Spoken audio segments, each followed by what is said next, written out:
संपर्क आधार में गोटे कथा आम जाचु जे पुरी को जी आसब विनय भाईर दायित्व से आसब कौटी रमिति ठाकुर दर्शन हम तो आम गोटे टेलीफोन करदे रही जाऊ से घरे गोटे लैंड फोन थाए से लैंड फोन में फोन कले से धरती आ सूचना हो जाए अमुक व्यक्ति आसवे सब व्यवस्था बुझे। भारतीय जनता पार्टी 2000 मसीह पाखापाखि आम शासन क्षमतार ओडिशा आसिलु भारतीय जनता पार्टी और विजु जनता दल मिसिक मुझे आपको 92 मसीह 2001 से भावी भी पार नी आगामी दिन में शासन क्षमतार भारतीय जनता पार्टी आस से समय भारत वर्ष जाक जी जो आसो ओडिशारू जी जो आसो तार दायित्व हूँ विनय भाई पुणी परवर्ती समय आज पर्यंत से केवे निजकू शासक दल में अच्छी नहांती पाखे कौन दायित्व अच्छी कौन दायित्व ना केवे बुझती ना कौन सी गोटे खबर आसिक पहुंचले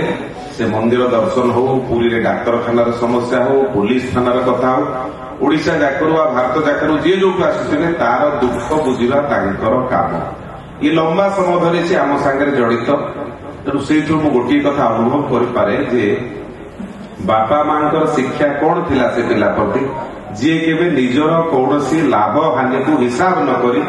जहा समाज सेवा काम कर चली ये हूँ विनय भाई उभय बापा मां को समस्ते करताली देकर अभिनंदन दबा एभली एक संतान को से जन्म देते निश्चित भाव जो पिता माता एभली संतान को जन्म देते से निश्चित भाव महान जदिव बापा विषय सीधा सड़क मु बहुत बेसी जानी जहाँ शुणे बापा मां विषय से अनुभव जे से निश्चित भाव जड़े महान व्यक्ति जहाँ ये आम शुणिले गाँव रु आसी भाई ये जड़े गीत बोलिक गीत मध्यम कहते से कौ भाव थे तेणु मुझे आज ये न आसी था अनेक गुड़िए कथा आज शुणी पारि न प्रकृत में सदाशिव बाबू कहते देवसभा मत प्रथम पद लगेगा देवसभा कहीं तो देवता कहीं ना कि प्रकृत में बसला पर लगे प्रकृत में देवसभा तेणु आम आसीचु ये सभा किसी शुणा प्रकृत में बहुत महानुभव मान सहित आज दर्शन है कथा आम शुणिले आम समस्ते प्रभु जगन्नाथ प्रार्थना करवा एभली महान व्यक्तित्व डॉक्टर राधाकांत महापात्र जहाँकर मोर ए मन पड़ा अनेक नाटक आम रेडियो रे शुणु एवं ये जो नाटकटी से लिखिं अशुभ कन्या गांधारी उपर लिखाई बसिक अधा बहीटी पढ़ुली या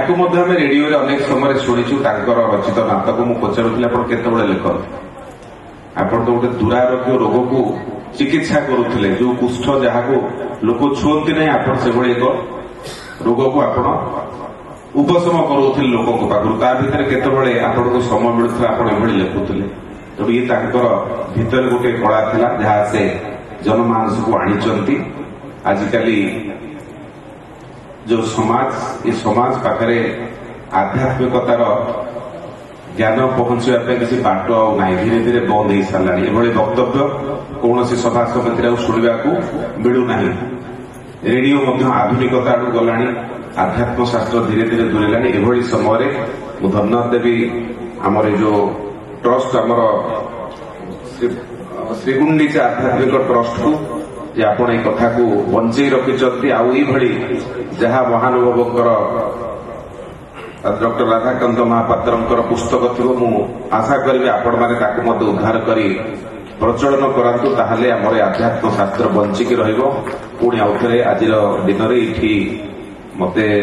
विनय भाई डाकी मुझे धन्यवाद दूची एवं मु आशा करुच्ची मौसा माउसी उभयंकर जीवन माने 100 वर्ष ऊर्ध्व बंचत और निरोगी बंचतु एक प्रभु जगन्नाथ प्रार्थना कर मोर मानी विराम दौर जय जगन्नाथ।